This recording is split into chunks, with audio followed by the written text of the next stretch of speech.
প্রিয় শিক্ষার্থীরা, আজকে আমরা ভিজুয়াল পাথওয়ের ছবি আঁকাটা শিখব। এই ছবিটা একটু লম্বাটে ধরনের বলে আমরা খাতার মাঝ বরাবর ছবিটা আঁকবো এবং ডান দিকে বেশিরভাগ লেবেলিং করব, কিছু লেবেলিং বাম দিকে করতে পারি। এই ছবিটার ওই কায়াজমার অংশটুকুন একটু কমপ্লিকেটেড। ওই অংশটুকুন সহজে আঁকার জন্য কি টিপস দরকার সেটা আজকে তোমাদেরকে আমি বলে দেব।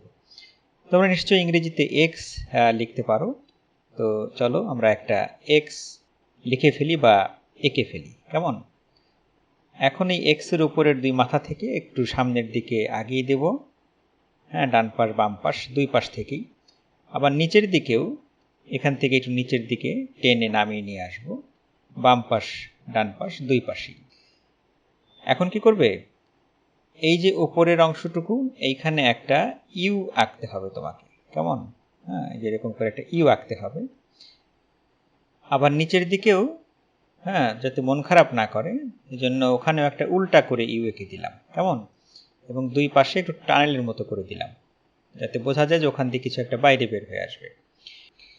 এখন এই মাঝখানের কায়াজমার জায়গাটা বেশি ইম্পর্টেন্ট বললাম, এই জন্য এই দুই পাশটা এরকম করে একটু ঘেরাও করে দিই। ঠিক আছে? এই ঘেরাও হয়ে গেলে কি করব? এই মাঝখানের এই দাগগুলো মুছে ফেলবো। কেমন? এই দাগটা মুছে দিলাম, এই দাগটা মুছে দিলাম। ব্যাস, আমাদের এই কায়াজমার জায়গাটা আঁকা হয়ে গেল। এবার ডান দিকে এই অংশটা এরকম করে বাড়িয়ে আইবলের মতো করে আঁকার চেষ্টা করলাম। আইবলটা একটু নাকের দিকে মিডিয়ালি টার্ন করে আছে। আবার এই বাম পাশেও এরকম করে আর একটা আইবল এঁকে ফেললাম। ঠিক আছে? তো মধ্যখানে একটু নাক দিয়ে দিই, তাই না? এই এই ওকে, এটা নাকের জায়গাটা। কেমন? আচ্ছা, এখন এই নাক বরাবর উপরে একটা লাইন টেনে দুই ভাগে ভাগ করে দিলাম। কোন জায়গাটাকে ভাগ করলাম? এই যে ভিজুয়াল ফিল্ডের এরিয়াটাকে ভাগ করলাম। কেমন? এই বাম দিকে এটা হচ্ছে লেফট, আর ডান দিকের এই জায়গাটা হচ্ছে রাইট।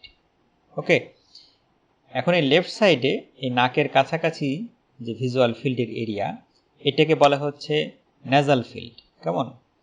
আর এই টেম্পোরাল দিকে, হ্যাঁ, এই দিকে একটু দূরে ল্যাটারালি যে এরিয়াটা, এটাকে বলে টেম্পোরাল ফিল্ড। রাইট সাইডেও তাই, নাকের কাছাকাছি নেজাল ফিল্ড এবং এই টেম্পোরাল সাইডের দিকের অংশটুকু এটা হচ্ছে টেম্পোরাল ভিজুয়াল ফিল্ড। ওকে, নিচের দিকে একটু আঁকা শেষ করে আসি, তারপর আবার আমরা উপরে ফিরে আসব। নিচের দিকে আমাদের ভিজুয়াল সেন্সেশনটা আলটিমেটলি যে পৌঁছবে হচ্ছে আমাদের সেরিব্রাল কর্টেক্সের যে অক্সিপিটাল লোব আছে সেইখানে। তো দুই পাশে দুইটা অক্সিপিটাল লোবের অংশ আমরা এঁকে ফেললাম। এবারে আমরা কালার চেঞ্জ করে নেব। কালার চেঞ্জ করে আমরা নেজাল ফাইবার এবং টেম্পোরাল ফাইবার আঁকবো। কার কার? অপটিক নার্ভের। হ্যাঁ, একটারই, অপটিক নার্ভেরই নেজাল ফাইবার, অপটিক নার্ভেরই টেম্পোরাল ফাইবার। এখন প্রথমে আমরা আঁকবো হচ্ছে যে টেম্পোরাল ফাইবারটা, সেইটা। এই যে এখানে হচ্ছে অপটিক নার্ভের টেম্পোরাল ফাইবার, এই যে এরকম করে আছে ধরে নিই।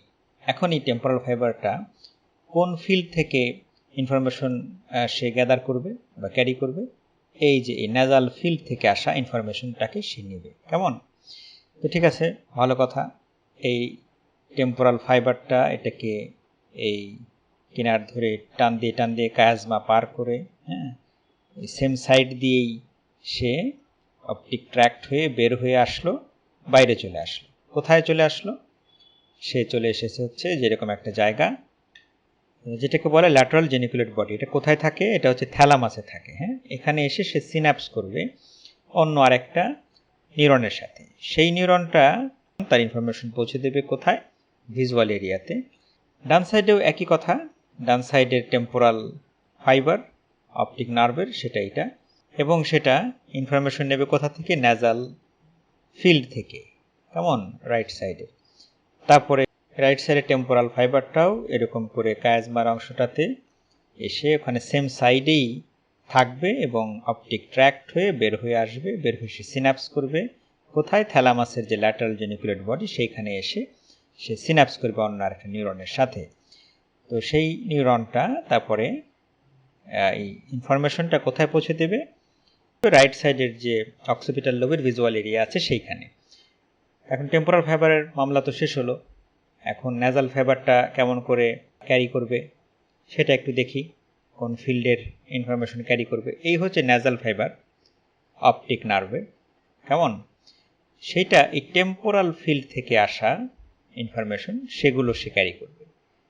এই লেফট সাইডের ন্যাজাল ফাইবার এই কায়াজমার এখানে এসে কি করবে জানো, অপোজিট সাইডে চলে যাবে। এই অপোজিট সাইডে চলে যেয়ে এই অপোজিট সাইডের যে অপটিক ট্র্যাক্ট সেখান দিয়ে যে সে এই সাইডের অপোজিট সাইডের যে জেনিকুলেট বডি আছে সেখানে সে সিনাপস করবে এবং সেখান থেকে অন্যান্য যে নিউরন তাদের যে নার্ভ ফাইবার সেগুলোর মাধ্যমে অপটিক রেডিয়েশন আকারে ইনফরমেশনটা পৌঁছে দেবে ভিজুয়াল এরিয়াতে, কেমন।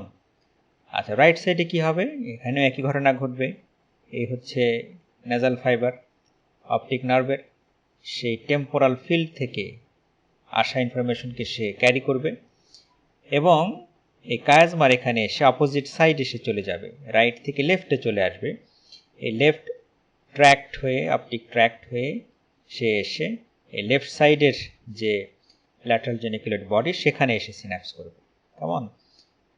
লেফট রাইটে চলে গিয়েছিল, তো সেইটার প্রতিশোধ নেওয়ার জন্য রাইটটাও যেন লেফটে চলে এসেছে, ঠিক আছে। তারপরে এইখান থেকে অপটিক রেডিয়েশন হয়ে সে ইনফরমেশনটা এই লেফট সাইডের যে ভিজুয়াল এরিয়া আছে সেখানে পৌঁছে দেবে। এখানে একটা একটা দাগ দিয়ে আমি ন্যাজাল ফাইবার টেম্পোরাল ফাইবারগুলো আঁকলাম অপটিক নার্ভে, কিন্তু এখানে কিন্তু মাত্র একটা করে নার্ভ ফাইবার নাই, অনেকগুলো আছে, অনেক একটা মোটা নার্ভ হওয়ার জন্য, কিন্তু আমাদের বোঝার সুবিধার জন্য আমরা একটা একটা করে দাগ দিয়ে আমরা এঁকেছি। এখন তুমি খুব সহজেই লেবেল করে ফেলতে পারবে আশা করি। এখানে এটা হচ্ছে অপটিক নার্ভ, তারপরে এখানে হচ্ছে অপটিক কায়াজমা, এদিকে অপটিক ট্র্যাক্ট, এখানে ল্যাটারাল জেনিকুলেট বডি, এখানে হচ্ছে অপটিক এটা রেডিয়েশন, কেমন, এদিকেও তাই অপটিক রেডিয়েশন, আর এখানে থাকবে হচ্ছে ভিজুয়াল এরিয়া। তাহলে ছবি আঁকা কি শেষ হয়ে গেল? না, এখনো শেষ হয়নি। কি করতে হবে, এই যে নিচে এইখানে বড় করে ফিগ দিয়ে কোলন দিয়ে তোমাকে লিখতে হবে যে ভিজুয়াল পাথওয়ে, কেমন। এখন আরও দুটো পাথওয়ে আছে, একটা হচ্ছে ডিরেক্ট লাইট রিফ্লেক্সের এবং কনসেনসুয়াল লাইট রিফ্লেক্সের, সাথে অ্যাকোমোডেশন রিফ্লেক্সেরও। তো ওইগুলো করার সময় মাঝখানে আর একটা কঙ্কালের মতো মাথাওয়ালা একটা ছবি আঁকতে হয়, তাই না? ওইটা কেমন করে আঁকে, ওইটা আঁকার নিয়ম হচ্ছে এই যে এইরকম করে বড় একটা ডাব্লিউ আঁকতে হয় এদিকে একটা, আর নিচের দিকে ছোট করে একটা ডাব্লিউ আঁকতে হয় এরকম করে। তারপরে এখানে একটা গোল দিতে হয়, এখানে একটা গোল দিতে, এই দুই পাশের দুটো গোল হচ্ছে সুপিরিয়র কলিকুলাস, তার সামনে একটা নিউক্লিয়াস আঁকতে হয়, এটা হচ্ছে প্রিটেকটাল নিউক্লিয়াস। হ্যাঁ, অলরেডি ভূতের মতো ছবি শুরু হয়ে গেছে।